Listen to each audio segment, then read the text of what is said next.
Retrouvez mon meilleur ami avec l'APSA, Laboratoire pour la santé animale, l'alimentation conseillée en pharmacie et sur lapsa-lab.fr.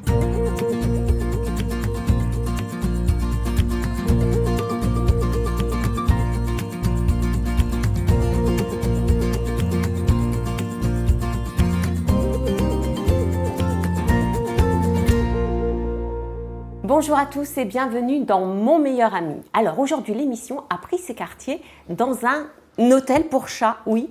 Il s'appelle le Loft des Chats, il se situe à Marolles-en-Brie, c'est dans le Val-de-Marne. Et alors dans cet hôtel, tous les chats ont leur chambre privée et nous nous trouvons là dans leur salle de jeu ou salle de repos.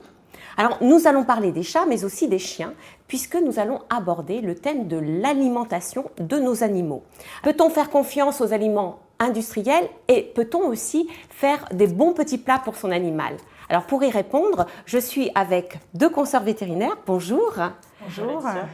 D'abord Géraldine Blanchard, vous êtes spécialiste en nutrition et vous avez fondé un site qui s'appelle cuisineaccro.com. Et Lolita Sommer, vous faites des consultations en nutrition à l'école vétérinaire d'Alfort et à Paris. Alors Lolita, justement, on va commencer par comment bien nourrir son animal. Ça, c'est vraiment la question que tous les propriétaires de chats ou de chiens se posent. Que répondez-vous ? La question, je pense, qui est vraiment à cibler, c'est plus globalement, pas simplement est-ce que l'aliment est bon pour mon animal juste en regardant l'aliment, mais bien en se concentrant sur l'animal, voir si l'aliment est bon pour mon animal, pour mon chien, pour mon chat, parce que chacun a des caractéristiques différentes et ce sera peut-être pas le même aliment pour votre chien, celui de votre ami, etc. Donc bien vraiment regarder à partir de l'animal si tout va bien et on a des critères pour cela, pour vérifier si l'alimentation est la plus adaptée possible. À choisir entre les croquettes, ce qu'on appelle les aliments secs, et les aliments dits humides, les boîtes, les sachets, que faut-il choisir d'abord pour son chien ? Bien, effectivement, il y a différentes possibilités, il y a différents types d'alimentation. Le chien peut très bien être nourri avec une alimentation sèche, donc des croquettes, comme vous l'avez précisé, ou des pâtés, donc une alimentation humide. On peut également combiner les deux. Dans ce cas, on vérifie bien les quantités, parce que l'idée, c'est bien sûr pas que le chien grossisse. Mais pour un chien, sous réserve que ça lui convienne, on peut très bien l'utiliser l'un ou l'autre, ou les deux. Et comment savoir si l'aliment que l'on donne à son chat ou à son chien est bon pour lui ? Eh bien, c'est une très bonne question. C'est effectivement un sujet qui intéresse tous les propriétaires. Et là encore, c'est de repartir de son animal. On a plusieurs critères qu'on peut regarder pour voir si l'alimentation lui convient bien, plus que de partir du sac ou de la pâtée.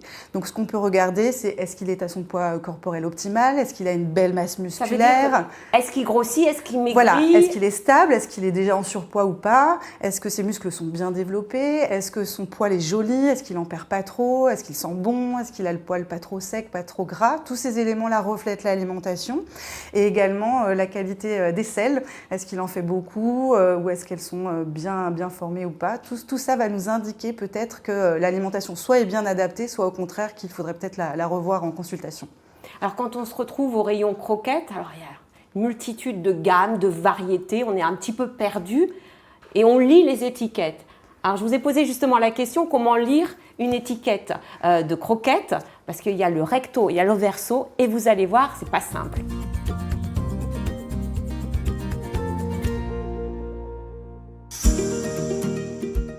Palper les muscles, après l'état corporel, pour essayer de voir s'il est à son poids optimal.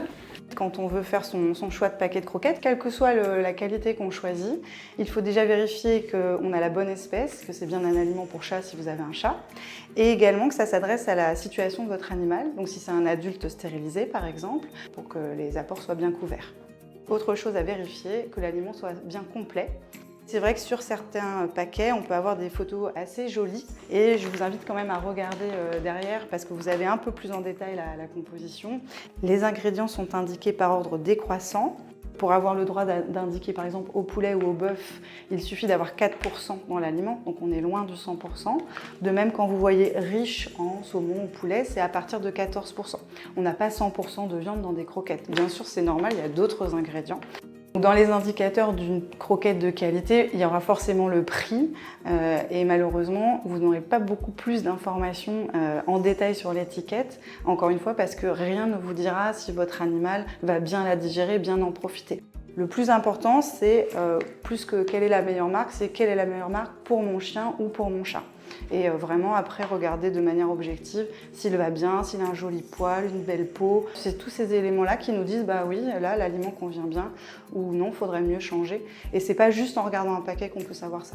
Alors pour avoir des bons renseignements sur ce qu'on donne vraiment à manger à son animal, le mieux c'est encore de préparer sa gamelle. Quel est l'avantage du fait maison ? Laetitia, vous l'avez dit, d'abord c'est de voir ce que l'on va préparer évidemment. C'est aussi de pouvoir individualiser absolument, c'est-à-dire de pouvoir faire une recette qui soit adaptée au chien ou au chat en question individuellement. Pas seulement le fait que ce soit un chien ou un chat de tel poids ou de tel âge, mais d'aller beaucoup plus dans le détail de ses besoins nutritionnels. On personnalise quelque part le repas. Oui, complètement. Quand on donne un aliment industriel, c'est toujours un aliment fait pour une population. Et même si on peut considérer qu'il s'agit d'une population, il y a des variantes individuelles, comme dans toute population évidemment, assez variées, hein, ce n'est pas tous des clones. Donc ça amène à pouvoir cibler et à être beaucoup plus individualisé sur les apports. Donc ça c'est un premier intérêt tout à fait significatif. Ça prend 40 minutes de préparer une ration ménagère pour un jour ou une semaine ou 2 semaines. Et donc on peut congeler, voilà. Absolument. On peut congeler des portions de rations ménagères préparées qu'on va ensuite décongeler au frigo pour le lendemain et on n'aura plus qu'à ajouter le féculent le jour même si féculent il y a dans la ration. Ça a l'air simple, mais c'est pas si simple. Alors c'est simple si on a la bonne méthode et qu'on a compris comment ça se passait. Les erreurs très classiques, c'est de ne pas vouloir prendre une recette individualisée et typée et de faire un petit peu à sa sauce, si j'ose dire, donc de mélanger des ingrédients sans savoir trop les quantités. La deuxième, c'est de confondre reste de table et ration ménagère. Ça, c'est assez classique. Donc là, on ne va pas couvrir bien les besoins nutritionnels. La troisième, c'est de ne pas donner tous les ingrédients nécessaires au bon équilibre. Voilà, ça, souvent, on donne la viande, un peu de riz et puis voilà. D'un point de vue économique, est-ce que ça coûte plus cher de préparer à manger pour son chien, pour son chat, par rapport aux aliments industriels ? Alors, c'est difficile à comparer dans l'absolu parce que la variété de qualité dans l'aliment industriel est considérable. Donc, le moins cher, ce n'est pas comparable à ce que vous avez quand vous mettez de la viande, des légumes, du riz, un complément et de l'huile. Donc, on ne peut comparer qu'à qualité à peu près égale, c'est-à-dire au très haut de gamme des croquettes.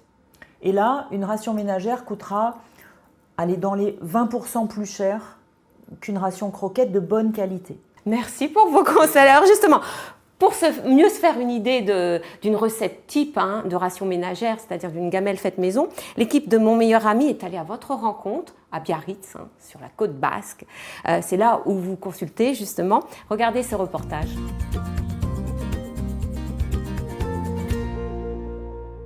Le principe d'une ration ménagère, c'est de nourrir son animal à la maison avec des aliments qu'on va acheter en faisant ses courses, de manière à couvrir tous ses besoins nutritionnels, à ce que son poids soit constant, etc., qu'il reste en bonne santé, sans lui donner d'aliments industriels. Les ingrédients d'une ration ménagère doivent être 4 ou 5. Ils sont choisis et associés pour couvrir facilement tous les besoins nutritionnels du chien comme du chat, avec ses propres caractéristiques. La viande ou le poisson va apporter les protéines et acides aminés. Les légumes vont amener des fibres et du volume en quantité variable.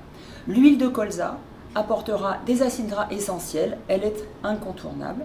Et le 4e ingrédient indispensable est un complément de minéraux et de vitamines adapté à l'âge de l'animal et à sa situation. Les principales erreurs que l'on rencontre dans le cas d'une alimentation ménagère est le déséquilibre entre les composants. Une recette qui n'est pas adaptée à l'animal mais qui est trop générique, avec un mauvais choix, compte tenu de l'animal, de la viande par exemple. La deuxième erreur, classique également, c'est de ne pas donner le complément de minéraux et de vitamines et de le remplacer par ce que l'on croit être suffisant, un peu de laitage, un morceau de fromage, un yaourt, un peu de levure de bière. La troisième erreur tient à l'huile de colza qu'il faut, parce qu'elle est riche en acides gras essentiels, fragile, garder au frigo. Donc on a très souvent, en fin d'été par exemple, des huiles conservées sous l'évier, comme souvent les huiles, exposées à la chaleur et qui va devenir oxydée et donc qui ne sera plus facilement consommé, hein, l'animal ne voudra plus sa ration, ou qui consommé créera des troubles digestifs, des diarrhées et voire des démangeaisons. Voilà l'objectif final.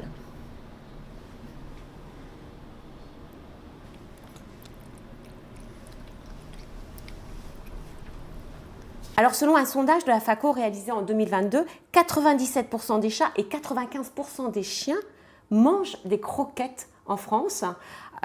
Pourtant, le 100% croquettes n'est pas très fréquent, puisque plus de la moitié des propriétaires donnent des choses à côté.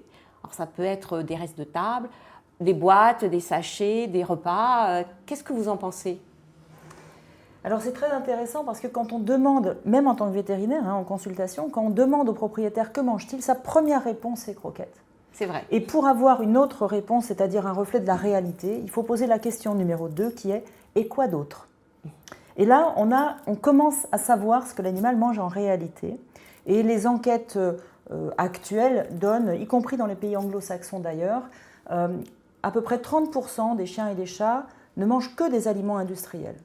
Et tous les autres, effectivement, ont une alimentation avec des aliments industriels et d'autres ingrédients, une ration ménagère, du cru, bref, autre chose. Et c'est ce qu'on peut appeler des rations mixtes. Et c'est très intéressant, mais il faut les équilibrer, sinon ça peut partir dans des déséquilibres alimentaires assez importants. Les restes de table, parce que franchement, c'est vraiment ça que l'on donne en plus des croquettes. Le chien qui quémande à table, le chat qui quémande parce qu'on est en train de préparer à manger, c'est pas nocif pour lui?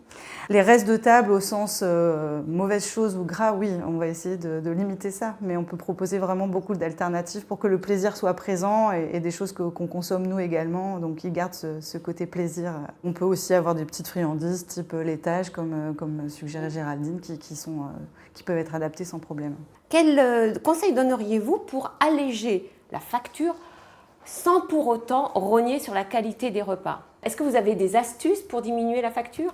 La première, c'est que Laetitia, on en a pour son argent, parfois pour moins, jamais pour plus. Ce qui veut dire qu'il ne faut pas prendre non plus Ça veut dire que premier quand prix. on achète pas cher, il faut vraiment regarder son animal de près. Par exemple, la peau et le poil, c'est vraiment un super critère. Le chat et le chien, ils vous parlent. Vous regardez sa peau, son poil. Si c'est pas lisse, soyeux, si le poil est collant, s'il sent mauvais, clairement, l'alimentation de cet animal n'est pas adaptée pour lui. Et on ne peut pas se dire, même si on prend un aliment pas très cher, il y a des animaux qui vont aller très bien avec, et d'autres non. Donc il n'y a pas d'universalité. C'est vraiment très important. En tout cas, merci à Géraldine et Lolita, merci pour toutes ces précisions. Alors, on a compris avec vous, la santé de son animal est aussi dans la gamelle, donc c'est très important de bien nourrir son animal. Nous reviendrons sur cette thématique dans d'autres numéros, puisque c'est important, bien entendu. Je vous donne rendez-vous la semaine prochaine, même jour, même heure, même antenne. D'ici là, portez-vous bien.